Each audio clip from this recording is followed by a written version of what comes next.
बिस्मिल्लाहिर्रहमानिर्रहीम। ये हमारी न्यूमेरिकल एनालिसिस 2 की प्लेलिस्ट है और इस प्लेलिस्ट में हम डिफरेंट क्वेश्चन सॉल्व कर रहे हैं। आज हमारे पास क्वेश्चन है, पहले हम इसकी स्टेटमेंट देखेंगे, फिर हम इसका सॉल्यूशन देखेंगे। तो स्टेटमेंट क्या है? A reservoir discharging water through slices at a depth h feet below the water surface has a surface area A for various values of h as given below।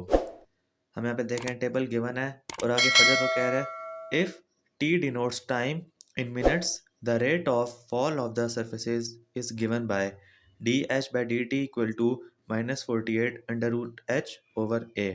Estimate the time taken for the water level to fall from 14 to 10 feet above the slices। तो इसका solution देखते हैं। हमने यहाँ पे basically find करना है time taken for the water, ठीक है, कि कितना टाइम लगेगा 14 फीट से 10 फीट में आने के लिए। तो इसका सलूशन देखते हैं। D H by D T equal to -48 under root H over A. ये देखिए यहाँ पे इक्वेशन गिवन थी, हमने इसको दोबारा से लिख लिया है। अब यहाँ पे देखिए हमने फाइंड करना है टाइम टेकन, तो हम यहाँ पे डी टी को अकेला कर लेंगे। क्या आंसर आएगा? -a/48 d h over under root h. अब यहाँ से देखें, अब हमने यहाँ पे सिर्फ टी फाइंड करना है, तो हम यहाँ पे देखें इंटीग्रल लेंगे और ये साइन खत्म हो जाएगा। तो ये क्या हो जाएगा? -1/48। ये ए को आप अंदर ले जाएं, साथ इंटीग्रल आ जाएगा a/√h साथ डी एच, ठीक है। तो अब लिमिट कैसे लेनी है? यहाँ पे देखें लिमिट क्या है? 14 to 10, मतलब कि यहाँ पे लोअर लिमिट आएगी 14, अपर लिमिट आएगी 10। तो यहाँ पे देखें आप, हमें यहाँ पे चाहिए नीचे 10 ऊपर 14। क्यों? क्योंकि देखें जो नीचे होता है वो क्या होता है? लोअर लिमिट, और जो ऊपर होता है वो क्या होता है? Upper limit. तो जब हम इसको हम रिवर्स करेंगे लिमिट्स को, तो यहाँ पे माइनस साइन आएगा। तो ये माइनस और ये वाला जो माइनस होगा आपस में क्या हो जाएगा? प्लस, और लिमिट एक्सचेंज हो जाएंगी। देखें टी इक्वल टू 1/48। अब नीचे 10 आ जाएगा, ऊपर 14 आ जाएगा, a/√h साथ डी एच। ये क्या बन जाएगी? Equation number 1। अब यहाँ पे देखें जो अंदर वाली वैल्यू होती है ये क्या होता है? फंक्शन। तो यहाँ पे हम क्या करेंगे? फंक्शन क्या होगा? y equal to a/√h। अब यहाँ पे देखें हमने x को इक्वल टू h पुट किया है और y को a/√h। अब यहाँ पे हमें वैल्यूज गिवन है h की 10, 11, 12, 13, 14 हमें टेबल में गिवन थी, क्वेश्चन में जो गिवन था। अब यहाँ पे हमें एरिया की वैल्यू गिवन थी, तो हम area divided by √h, area में क्वेश्चन में गिवन था टेबल में, और यहाँ से √h, पहले √h में क्या आएगा? √10, फिर √11, फिर √12, फिर √13, इस तरह √14। तो सारी वैल्यूज आप पुट करेंगे, आपके पास ये आंसर आ जाएगा। तो फर्स्ट वैल्यू क्या हो जाएगी? y0, फिर y1, y2, y3, y4, और ऊपर क्या हो जाएगा? x0, x1, x2, x3, x4, और यहाँ पे n कितना होगा? 4। देखें लास्ट वैल्यू क्या होती है? yn, तो यहाँ पे n क्या हो जाएगा? 4।